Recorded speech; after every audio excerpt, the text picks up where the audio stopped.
Bonjour à toutes et à tous et bienvenue pour un nouveau numéro de Metal Missile et Plastic Gun. Aujourd'hui, encore une nouvelle phase dans le cycle de Pacific Rim. Je suis désolé pour ceux qui n'aiment pas ça, mais ça risque de continuer encore un tout petit peu.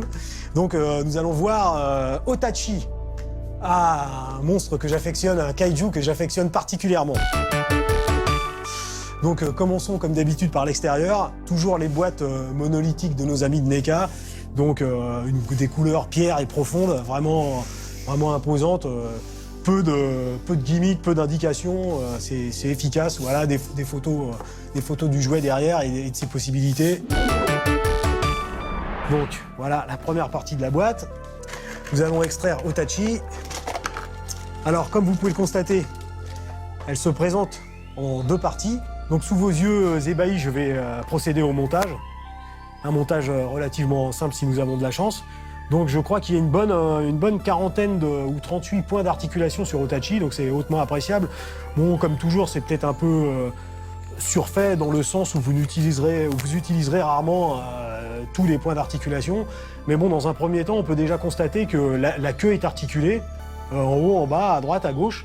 Nous nous rappelons que dans le film, à un moment, Gypsy Danger a fort à partir avec la queue d'Otachi, puisque celle-ci est une arme à part entière qui se referme. Et là, vous pouvez constater que quand vous fermez une des griffes, toutes les autres suivent. Donc ça laisse supposer qu'à l'intérieur, il y a un engrenage qui permet que les trois griffes s'engagent en même temps. Donc ça, c'est vraiment très très bien fait. Je le répète, une sculpture extrêmement détaillée, vraiment reptilienne avec des écailles, des fentes. Son jabot comporte des petites taches de bioluminescence. La plupart des kaijus sont très très puissants, mais ils sont pas très rapides et surtout ils sont pas très malins. Elle, au contraire, elle est rapide, elle est rusée et elle peut se servir de ces différents avantages pour surprendre et mettre à mort l'adversaire.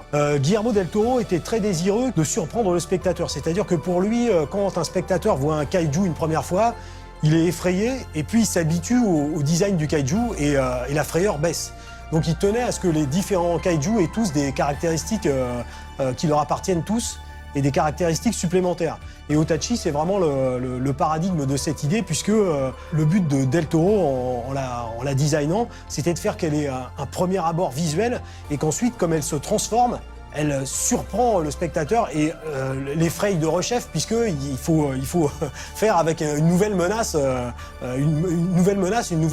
qui plus est inattendue. Au début du combat entre Gypsy Danger et Otachi, on ne réalise pas qu'en fait, dans les bras d'Otachi sont cachées des ailes qu'elle peut déployer au moment opportun. Et puis, il y a autre chose aussi qu'on ne réalise pas, c'est justement la poche à acide qui constitue la gorge d'Otachi. C'est quand même l'acide qu'elle peut produire et cracher à forte distance qui est hautement toxique, qui envoie notre ami Tcherno Alpha ad patres. À l'instar d'Otachi dans le film, vous pouvez ouvrir de la même façon la mâchoire d'Otachi, c'est-à-dire qu'elle ne s'ouvre pas du haut vers le bas ou du bas vers le haut, elle s'ouvre sur les côtés. Et ici, vous avez sa langue normale, et ici, vous avez le jet d'acide.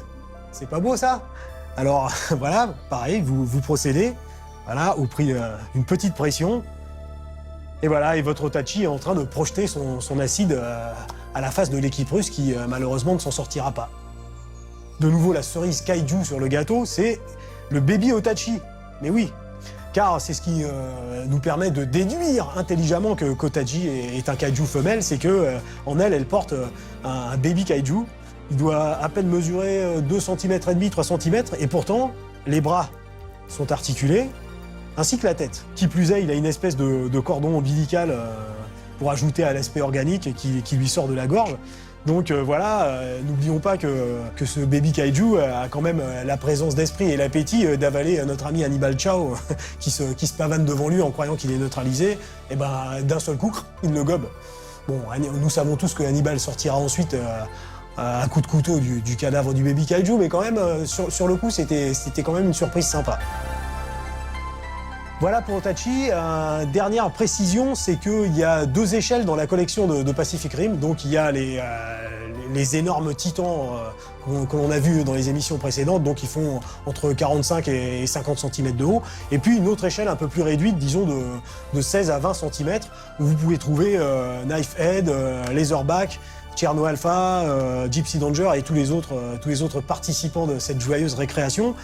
Ce qu'il faut savoir, c'est que Hitachi est un peu non-scale par rapport à cette collection et à cette échelle de 16-20 cm, parce qu'elle est un peu plus imposante qu'eux, mais vous pouvez parfaitement créer des dioramas et faire des situations avec elle. Ça ne rendra que mieux sa puissance et son pouvoir de destruction. Voilà, des bébés monstrueux qui engloutissent les gens, des projections d'acide qui font tout fondre, des ailes pour pouvoir emmener son adversaire et le jeter du haut de la stratosphère. Les jouets sont quelque chose de beaucoup trop sérieux pour être confiés aux enfants.